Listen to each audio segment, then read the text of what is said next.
There's an audio editing technique called J and L edits. They're named based upon how they look in the timeline. The J edit, for example, you take audio from the next clip and pull it under the preceding clip, so the audio edit looks like a J. And the L edit is taking audio from one clip and sliding it under the next one, so it looks like an L. They're just absolutely standard editing techniques. The reason you use, let's say, a J cut is to help let your audience know that you're about to go to another shot, and an L cut helps transition out of a shot, ease viewers out of a shot into the next shot. They're very effective editing techniques. You should use them a lot, and let me show you a couple ways to do it here in Premiere Pro. So go to Working Files, Projects, and scrolling down to 1802 J and L Audio Edits. We're going to do a few here. We're going to start off with the sign. Lots of times when you've got a static shot like this where you're setting up the scene, you really want the audio from the next shot to come in under this sign. And so the next scene I'm thinking would be this shot, something like this. Super, much better, and then spiral back out. So what I want to do is take some of that audio and place it under the sign while the sign is visible to ease you into the next shot, to kind of help you anticipate the next shot. So I'm going to zoom in on the timeline a little bit here, like that. And we're going to work with these two clips. So I'm going to pull this up a little bit so I can see my real estate a little bit more here and pull this thing down. There you go. So what I want to do first of all is just figure out what audio I want to use here. So listen for a second. There, super. So I'm going to take that third, there. I'm going to trim to that point there. So the audio will start here. There, super, much better, and then spiral. So I think there, super, much better. I think that's a good way to start. Super, much better, and then. So we'll take that audio under here and then pop up to the image up here. So what I'm going to do to kind of help that process along, so I'm going to move the video out of the way a little bit so we can slide things around comfortably. To do that, I need to select just the video portion of the clip and then pull it back a bit. So I hold down the Alt or the Option key and then click here and pull that back. Alt or the Option key means you're selecting only the video portion or only the audio portion of the clip. Now I can click away for a second and click this back on again. What I want to do now is pull this audio down a track so I can put it underneath this one over here. I'm going to close this header so I get a little more room that way as well. There we go. I'm going to grab this clip here and just pull it down like that. It goes down a notch. It doesn't disconnect from the video, it just pulls it down. I can slide it over now they're coming as a unit, right? So I'm going to go to this point where she goes there. There, super.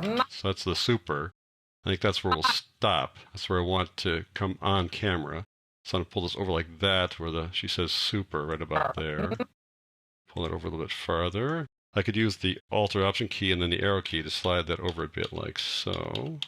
I think that'll work for me. So what I want to do is have this under the sign like this. There, super, much better, and then spiral. And I think what I want to do is I want to bring it up gradually. I don't want to just pop on the audio like that. You want to kind of let it come on slowly. So I'm going to pull it back a little bit farther like that. What I want to do is then bring it on gradually. So I'm going to put a keyframe here where I want it full volume. So I hold down the Control or the Command key and then click there to add a keyframe. I need to pull this down to get some more room here. Then I'm going to put another keyframe here, Control or Command, click there, and pull that down like so that she gradually comes down like this. There, super, much better, and then spiral back out. And then her face will come on screen there, and we do that by going back to the video portion, holding down the Alt or the Option key again and clicking on that and then pulling that over. That'll pull just the video portion. Let's see how that looks now. I'll go back to the preceding sign. Kind of going along there, next shot. There, super, much better, and then spiral back out. Good. So that is a typical J edit. And lots of times you put a cross dissolve right here. It also ease the transition. But I think it's okay here where we got a sign. It's not so subtle. We'll just go bam, bam like that. A cut edit works pretty well there. We'll use a cross dissolve a little bit later. Okay, let's take a look at these bike riders. You've seen this shot here. This low angle shot. What I want to do is listen to the audio from this shot under this one here. Now, it's not going to be dramatically obvious, which is okay. We just want to kind of have them blend together as we make the transition from one scene to the next. So I'm going to go here to where they're about that far away, and that's basically where I want to make my edit. I keep on going farther, but we'll just go right there for our edit point there. So I'm going to pull this thing back. I don't need to use a ripple edit. I'll just pull it back like that.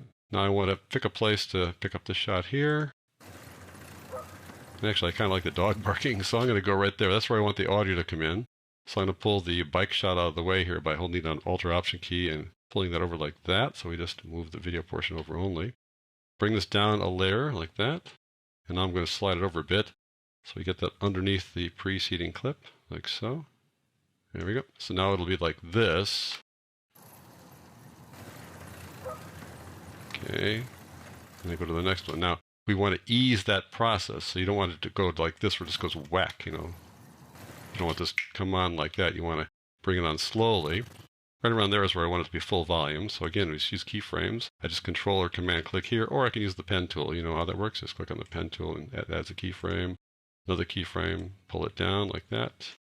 I can add a keyframe over here. I want the bike to continue onto the next one a little bit. So I'm going to put a keyframe right about there for the bike. I'm going to take my selection tool and pull it to the right. Now if I pull it to the right, I'm going to be pulling the video too and it won't work. It'll stop. So what I'm going to do is just pull the audio only. So hold on the Alt or the Option key and pull that audio under so you can kind of blend them together. Go back here and click another keyframe, Control or Command and click. Pull that down as well. So now it'll be a little bit more gradual. Here we go. There you go. So it eases into the next one. Now you could use a crossfade here, these two audio clips, put them side by side and put a crossfade here. And anyways, it's so easy to use keyframes down here in the clips in the sequence that it works much better than using a crossfade. Let's go on down to this next one here. We've got 3 clips here. Let me zoom out a bit. We've got this shot of the Matterhorn, and a little bit of a stream running here. And we're going to go out to the Grand Canyon here like that.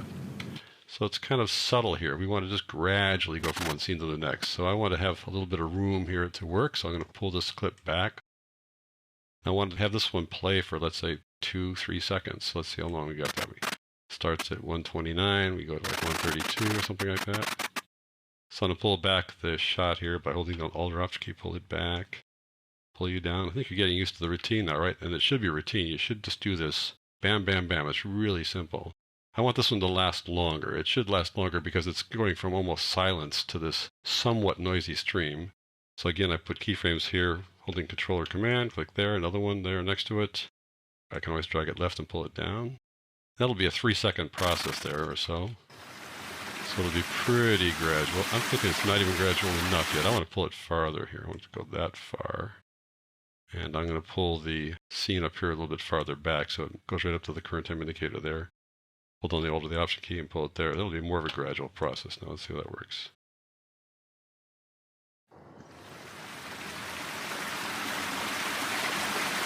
I'm thinking I'd rather have it maybe come on a little more slowly. So I can add a keyframe here in the middle like that. And pull that down a little bit. So just it's more of a gradual process at the beginning.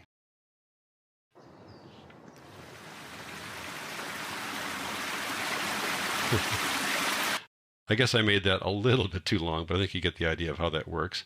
Let me just extend the audio here. It's a good idea to do that. So I'm going to click on this with the Alt or the Option key and pull that out as far as it goes.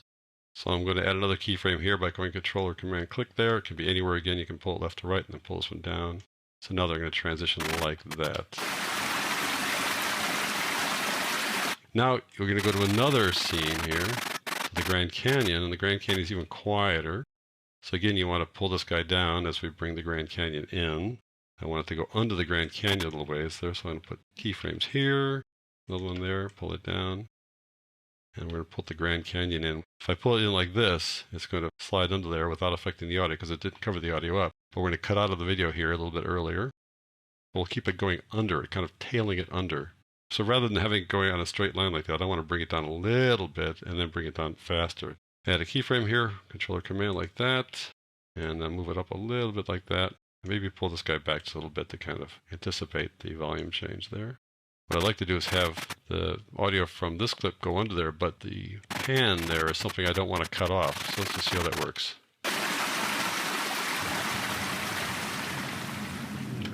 Okay, it kind of works, but I think I'd rather cut a little bit out like that. So I'm going to Control or Command up in the top here, just to select that, pull that back a little bit. So just a little bit of the pan is lost here. Now it'll be a little more gradual.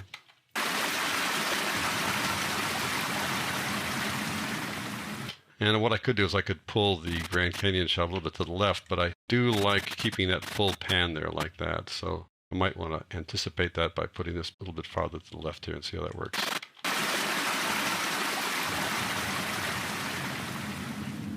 Lots of times you start a fade relatively slowly, and then once the transition is made to the next clip, then you can pull it down faster. Just a little more comfortable that way. And once you do all this, then you want to put a couple of cross dissolves in as well. So I'm going to go up here to that edit point and go Control Command D. That adds the cross dissolve, which is the default transition. Like so. And we can do the same over here as well. Control Command D there. There you go. So looking at these edits just as a way to kind of remind you what's going on here, this middle clip, if you look here to the left, that is a J audio edit. Because this looks like a J when you just look at this clip and its underlying audio. Look over here to the right, that would be an L edit.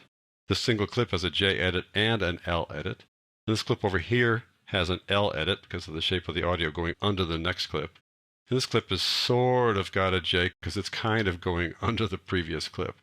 So consider using J and L audio edits on a regular basis. They really help you transition from one scene to the next.